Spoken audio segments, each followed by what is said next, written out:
police chiefs going to get extra powers to sack rogue police officers. The headline is on the spot in the Times, on the spot, but it's not on the spot actually, because this is after they've been convicted of crime or they've been found to have committed gross misconduct in their job. But still, if you're the likes of Wayne Couzens and David Carrick, you can still not actually be automatically sacked. So that's a new power. So I want to hear from you this morning. Just simply, what is your reaction to these changes? Are you going, brilliant, that's what, welcome it, fantastic? Or are you thinking, how was that not already the case? About damn time that is the case. And do you even believe that these powers will actually be enforced? Tell us what you think.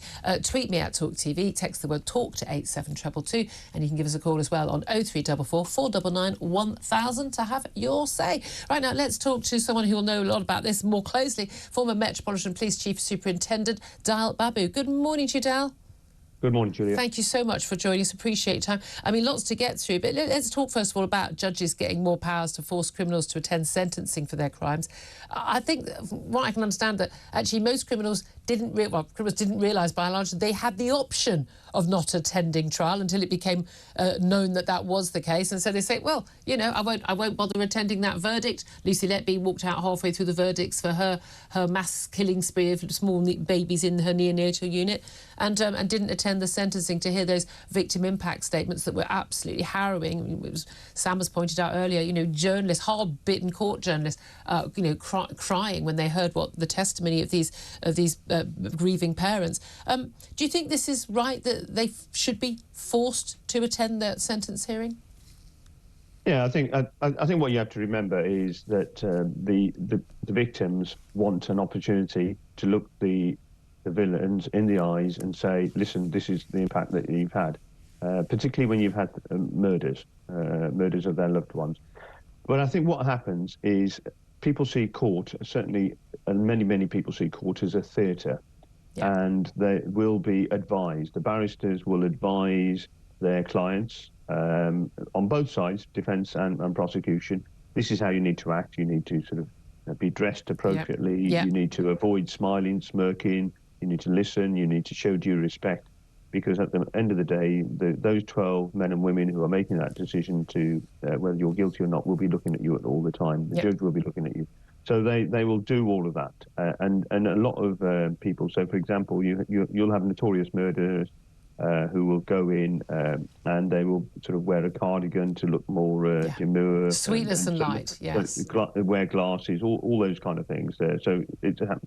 But I think once a sentence has been completed, then actually it's been done. You know, all the attempts that you've had, once a verdict comes in, I beg your pardon, then it's all been done. So I think people stop the act, and I think this is part of it, is that more and more people who are accused, once they've been found guilty, will then say, well, that's it, I'm sorted, you know, there's nothing I can do, I'm not going to play the game anymore. In terms of the powers, I think most members of the public would want to see people go into court. I think the difficulties will be the practicalities of this, because if you're and I know that people get very frustrated when police don't, and it won't be police, these will be prison officers, court officials, who may not have had all that experience. But you know, if you want to move from one room to another, you can be holding onto the sides of the walls, holding onto bits of downstairs in the dock, in the cells. Right, we'll get 6 officers to do it then. You know, but this is the thing, that surely in jail, you know, in prison, behind bars, there are times when prisoners are behaving like that. I mean, police officers have to, you know, contain people who are violent, drunk, on drugs, and they have to pin them down. This won't be police officers. This won't be police officers. Okay, but prison officers have to deal with some, so this will be very dangerous people. Yeah, so this will be court officials, and yes, prison officers will be trained. Court officials may not, but then, you know, if you've got an incredibly dangerous, violent... Taser them then. Yeah.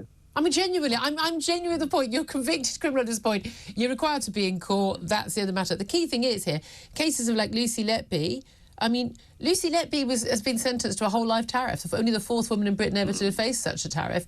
A threat of, well, if you don't appear in court, you'll face an extra 2 years behind bars. If I were her, I'd just shrug and go, no, I won't. You can't punish me any more than you're punishing me. So, so that wouldn't even work on her, other than, you know, in terms of the powers of persuasion or threat, other than the willingness of judges and the willingness of the courts, the staff, and indeed the political will of our politicians to actually say, no, you've been convicted of a very serious crime. You will hear your sentencing. You will face your victims.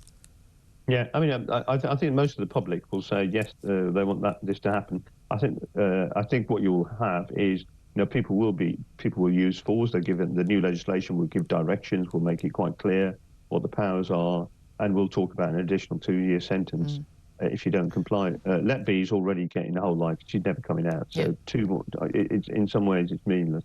So I think what you just have to consider the dignity of how the families will feel if you bring in somebody like Lucy Libby, and she comes up there and starts shouting and screaming. And remember, she got quite distressed and tried to leave the dock when the person she was alleged to have had a relationship with was giving evidence.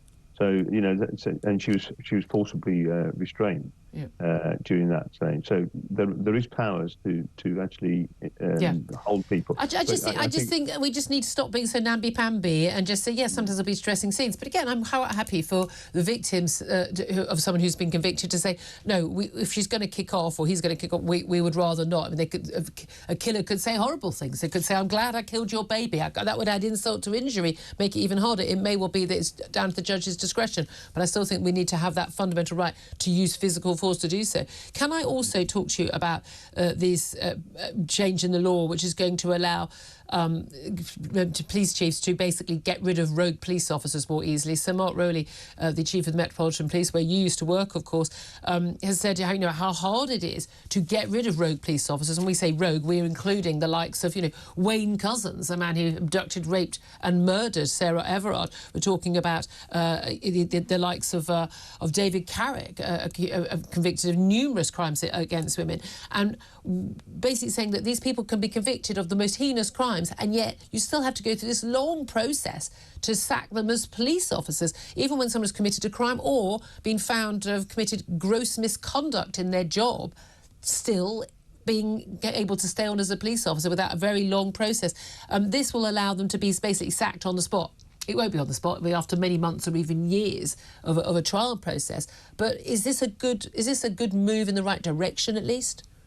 Yeah, no, absolutely. Long overdue. I mean, I've had cases where I've tried to get rid of police officers, and it's been a bureaucratic nightmare. And in fact, one individual, these individuals come again, and he avoided being sacked on a number of occasions. In the end, he got sacked when he was drink driving. You know, and so. Yeah, I think it's long overdue. I think that a lot of police officers are incredibly frustrated about what's happened. And actually, journalists in the past, and I think you're one of them, who were very, very supportive of the police, are now actually asking some very, very tough questions, and quite rightly, of the police. I'm supportive of the vast majority of great police officers who try and do a good job. I don't think anyone should be supported, including other police officers, those rogue officers who give everyone a bad name. Yeah. So I think what we need is a process that's less bureaucratic, that's quite straightforward. And I think the Police Federation have expressed some concerns. And I think, yes, we still have due process, we still have a fair process, but we just need to sort of fast track these individuals outside the organisation. I mean, some people, there are some people I want to talk about, current case. There's some people who will sort of play the system, will be around for years, literally years, getting a full salary and going through every single different process and avenue they can to avoid leaving. And then at the final moment, they might attempt to resign. They may not be allowed to. They may have to face the music. But I think it's long overdue, and credit to Sir Mark Rowley for really pushing this element. But again, like with all these things, most people would just find it extraordinary that this wasn't already the case. It is just very, very bizarre. Can I ask you just finally, we talked about Lucy Libby in relation to attending the verdicts and the sentencing of her crimes, but we're going to have a public inquiry. That was announced within about half an hour of those verdicts being made public. But there was a demand from the families that this public inquiry was statutory, which meant it was judge-led, and that it would have the powers to require witnesses to give evidence under oath. What do you make of the idea that people who are going to be involved are going to be doctors, nurses, largely hospital administrators who fail to act again and again, that people who are in charge of our NHS would need to be required to give evidence under oath, to the only way of being sure they're telling us the truth and that they are helping us get to the bottom of a terrible, terrible failing in the NHS that allowed a killer, a serial killer nurse to basically work unobstructed for a year? Yeah, absolutely. I mean, the background of this is absolutely horrific. But remember, we've had 7 convictions for 7 murders. There were 13 children died, so we still are unclear on what the other 6 children died from. It may be a tragic, but it may not be. So there'll be further investigations. Remember that she's worked at a number of Libby has worked at a number of other locations, and they're going back to all her history. And I think it's absolutely essential that we have a statutory inquiry. We know that the chief executive is actually in France. The ex-chief executive lives in France. So some of these people who made some appalling decisions decided that they were going to use Lucy Letby used the grievance procedure, and we ended up with the consultants having to sit down and apologise to her. Yeah, that's still the bit. In terms of everything after the awful murders, that's still the bit that really, I think, gets people being asked to apologise to someone who they suspected of killing babies, just trying to save lives. Babu, we'll leave it there. Former Met Police Superintendent, thank you. Always